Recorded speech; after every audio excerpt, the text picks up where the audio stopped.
Work பண்ணுற இடத்துல work பண்ணுறது ஒரு ஒரு மனிதர் வந்து ஒர்க் பண்ணுறாரு, ஒரு கம்பெனியில் ஒர்க் பண்ணுறாரு அப்படின்னா 6-10 நல்லாயிருக்கும். அந்த அந்த 6-10 நல்லா இருக்கும்போது அவர் வேலையில் சைன் பண்ணியிருப்பார். அந்த கம்பெனியில் நல்லா ஒர்க் ஆகிட்டுருக்கும், நல்லா ஒர்க் போயிட்டுருக்கும். மேனேஜ்மெண்ட்டு சம்மந்தப்பட்டது எல்லாமே நல்லாயிருக்கும். அவருக்கு பிடிச்ச மாதிரியே இருப்பாங்க எல்லாருமே. இவரும் நல்ல ஒர்க்கு மனசார ஒர்க் பண்ணுவார். அதுதான் 6-10.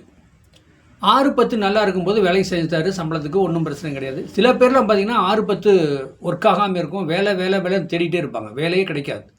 பல கம்பெனி ஏறி இறங்குவாங்க. பழைய கம்பெனிக்கு மூவ்மெண்ட் பண்ணிகிட்டு இருப்பாங்க. எல்லாமே ஃபெயிலியர் ஆகிட்டே இருக்கும். சில பேருக்கு பார்த்தீங்கன்னா 10-6 ஒரு 10 கூட 6 கூட இந்த திசை நல்லா இருந்து 10 கூட இந்த திசை நல்லா இருந்து ஓடுனா டக்குன்னு படித்து முடிச்சோன்னே வேலை கிடச்சிடும். அவர் வாட்டில் வேலைக்கு போவார். நல்லா போயிட்டுருப்பார்.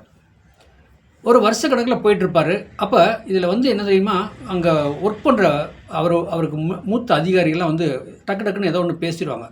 அந்த பேசுனா அவங்களுக்குனால தாங்கிக்க முடியாது. மனவேதனை வேதனை அடையுவாங்க. இவ்வளோ நாளாக இல்லை அதை வந்து அவங்க வந்து இப்போ தான் ஃபஸ்ட்டு ஒரு கம்பெனியில் ஒர்க் பண்ண போகிறாங்க. அவங்களுக்கு வந்து எப்படின்னா படித்து முடிச்சுட்டு ஒரு ஃபஸ்ட்டு கம்பெனிக்கு போகிறாங்க. ஒரு வருஷம் நல்லா இருக்கும்போது அதுக்கப்புறம் ஒரு மேனேஜ்மெண்ட்டோ அந்த டிபார்ட்மெண்ட்டில் உள்ளவங்க அதிகாரமாக பேசும்போது அவங்களுக்கு வந்து மனசு உடஞ்சி போயிடும். வாழ்க்கையே வெறுத்து போயிடும். இந்த கம்பெனியில் இருக்கக்கூடாது, நம்ம இந்த கம்பெனி விட்டு வெளியே போயிடணும். வெறுப்புத்தன்மை அடைவான். நிறைய பேர் நான் சாதத்தில் எனக்கு ஃபோன் பண்ணி கேட்டுக்கிறாங்க. வெளியூர்லேருந்து ஃபாரின்லேருந்து எனக்கு ஃபோன் பண்ணுவாங்க. ஐயா, எனக்கு நீங்கள் சொன்ன மாதிரி வேலையெல்லாம் கிடச்சிச்சு, ஒரு வருஷம் ஒர்க் பண்ணி நல்லா போச்சு. இப்போ மேனேஜ்மெண்ட் எனக்கு மூத்த அதிகாரிலாம் ரொம்ப இதாக பேசுகிறாங்க, அப்படியே தரக்குறைவாக நடத்திக்கிறாங்க. நான் ரொம்ப மனசு உடஞ்சி போயிட்டேன். இல்லை ஊருக்கே வந்துட்டா, இல்லை வேறு கம்பெனி தேட்டுங்களா, விசா பாஸ்போர்ட்டு அவங்க கம்பெனியில் இருக்கும்போதே நம்ம அப்படியே அப்ளை பண்ணி மூவ்மெண்ட் பண்ணணும். என்னங்கய்யா அதுக்கு வழின்னு கேட்குறாங்க. அதுக்கு என்ன தெரியுமா நான் சொல்லுவேன், அவர் மனசு உடஞ்சி கேட்கும்போது நம்ம என்ன சொல்லணும் அப்படின்னா, ஐயா கோச்சுக்காதீங்க, உங்களுக்கு வந்து 6-10 நல்லா இருக்குது, உங்களுக்கு வேலையில் சைன் பண்ணிட்டீங்க, வேலை நல்லா போயிட்டுருக்கு. மூத்த அதிகாரினால் மன வருத்தம் பிரச்சனை வரத்தான் செய்யும். என்னங்கய்யா காரணம் அப்படின்னா, இன்றைக்கி உங்களுக்கு 6-10 ஒர்க் ஆகுது, லக்னாதிபதி நல்லா இருக்கார், வேலைக்கு போனீங்க, ஒரு வருஷம் நல்லா போய்ட்டு தான் மூத்த அதிகாரினால் மன வருத்தம் பிரச்சனை ஓடிட்டுருக்கு.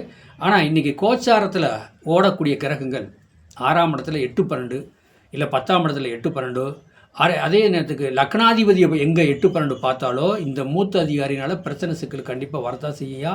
நீங்கள் குறைஞ்ச வருஷம் ஒரு இன்னொரு 3-4 மாதம் கொஞ்சம் பொறுமையாக போங்க. அந்த கோச்சார கிரகம்லாம் மாறும்போது கண்டிப்பாக நீங்கள் நல்ல மாற்றம். அந்த கம்பெனிலே ஒர்க் பண்ணலாம். இல்லைங்க, நான் அந்த கம்பெனியில் ஒர்க் பண்ண முடியாதுங்க, அவரை மூஞ்சில் பார்க்கும்போதெல்லாம் எனக்கு மனசு கஷ்டமாக இருக்குது, வேறு கம்பெனி நான் பார்க்கலாம்னு இருக்கிறேன். அது ஆகுமா அதுதான் பாருங்கய்யா. ஐயா, நீங்கள் இன்னும் வேறு கம்பெனி போனாலும் இந்த 2-3 மாதத்துக்கு நீங்கள் இப்படி தான் இருக்கும், பார்த்து அதே கம்பெனியில் ஒர்க் பண்ணுங்கள் அப்படி சொல்லியிருக்கிறேன். அதை ஓகே சொல்லியிருக்கார். வாழ்க வளமுடன், வாழ்த்துக்கள்.